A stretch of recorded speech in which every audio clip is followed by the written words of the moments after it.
Some state governors in the country have also taken the bull by the horn in the quest for development by presenting their budgets for the coming year. In Lagos State, Governor Akinwumi Ambode presents the 2017 budget proposal of 813 billion naira to the House of Assembly, assuring that the budget will focus on massive infrastructural renewal.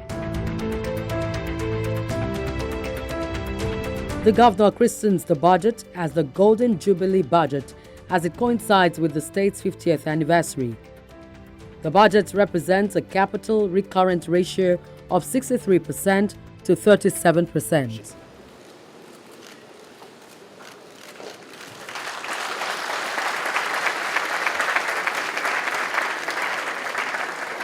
While we focus on physical infrastructure, we shall continue to pay due attention to social infrastructure, especially health, education, youth, and social development in 2017.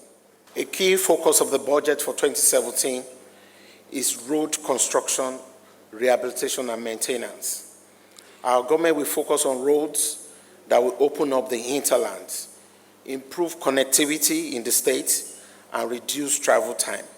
Some of these projects that have been earmarked for 2017 include the Murtala Mohammed International Airport Road from Oshodi, Agric Ishawa Owotu Arepo Road in Ikorodu, Igbe Gbogbo Phase 2 Bola Tinubu Way in Ikorodu, Ijegun Imore Phase 2 in Amuwo Ojo Axis, Oke Osho, Araga, Poka in Ekpe.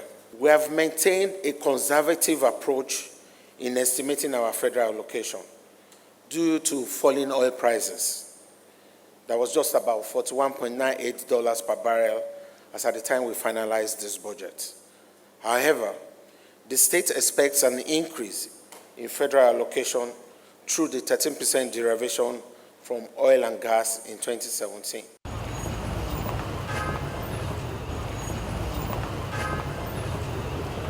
In the southeast and in Anambra State, Governor Willie Obiano presents an estimated budget of 115.5 billion naira for 2017 to the Anambra State House of Assembly.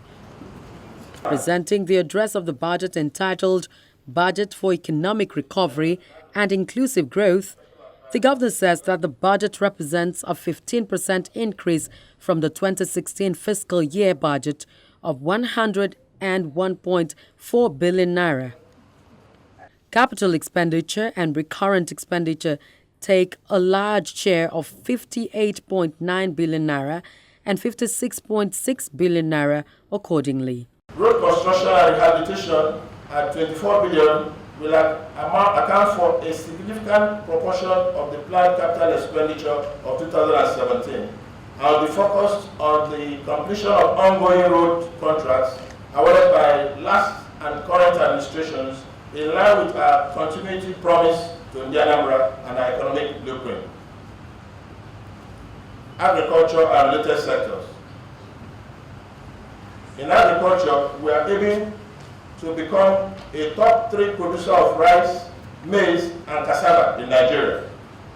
To achieve this, we have increased our budgetary allocation to agriculture by over 500% to 5.4 billion compared to 2016.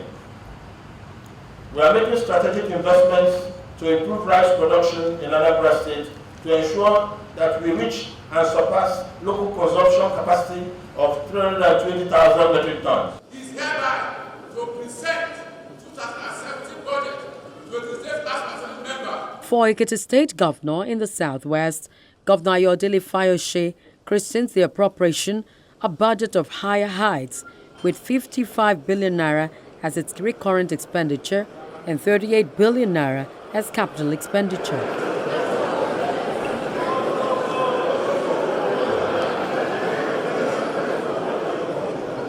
He has a special focus for the budget.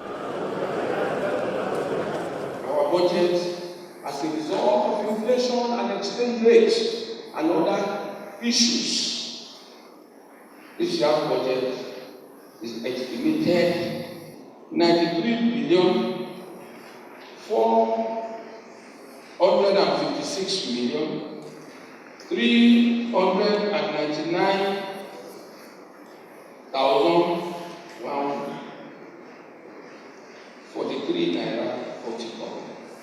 This year, the government will pay attention to women and women empowerment.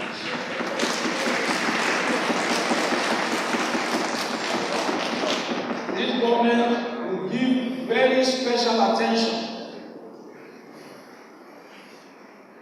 to women at all levels and will equally use all at our disposal to make women more independent in their finances. Mr. Babatunde Olatunji is an economist. He's concerned about how the Nigerian economy can get back on track. He wants the 2017 budget to prioritize power, infrastructure, agriculture, and ICT. His comments are backed up by a public affairs analyst, Kola Rahim, who centers focus on reversing the effects of the recession. What the federal government has started this year, which I expect them to be able to consolidate and leverage on, is diversifying the sources of our power generation. The problem with Nigeria presently is power generation because our sources of generation are largely from gas, from gas and also hydro, and as for our hydro, a good number of them are hold. When we talk about gas, the insurgency or the militancy in the Niger Delta area has actually, affected the gas supply into a number of our turbines. So what the government should need to look at, which I'm happy they have started talking about, and we will expect to see results in 2017, is to begin to exploit some other alternative sources of energy. We have to start looking at how do we harness the huge solar potential that we have. What do we do with our wind? You go to the Mambila Plateau, you see that there's a power generating capacity there that has been stored for a number of time, and I'm aware the federal government is looking at making that to work. It's a big task, and that's why you said we need the private sector to be part of this. And we're lucky that, of course, Nigeria has been able to privatize its power generation and distribution and all of that. But again, we have to be able to take it away from that. We need to be able to attract more investment.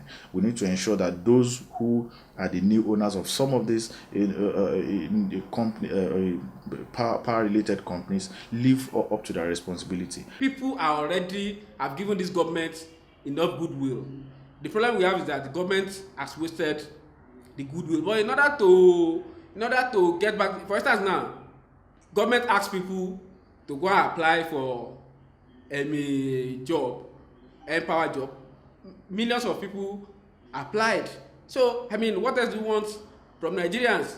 In some states that you have not even had the vote in many states, it's like a miracle. In some states, they are paying half salary. Salaries are being owed for 7 months. They get it, and people are taking this thing as if they are sacrificing. So what else do you want Nigerians to do? They have given their best. It is left for the government to let the goodwill of the people reflect in its policies. Government should change the outlook. All this idea about the best way you can fight corruption is to make the resources that the few elements at the corridor of power and the big business, the money that they are amassing from public, direct it for public good. Once you direct public money for public good, use the public money to build roads, to build schools, to build hospitals, to employ millions of people, to increase minimum wage. All this idea about people stealing money will reduce. It is when money will be used for public good, it's not used for public good. That is why it is available for people to loot.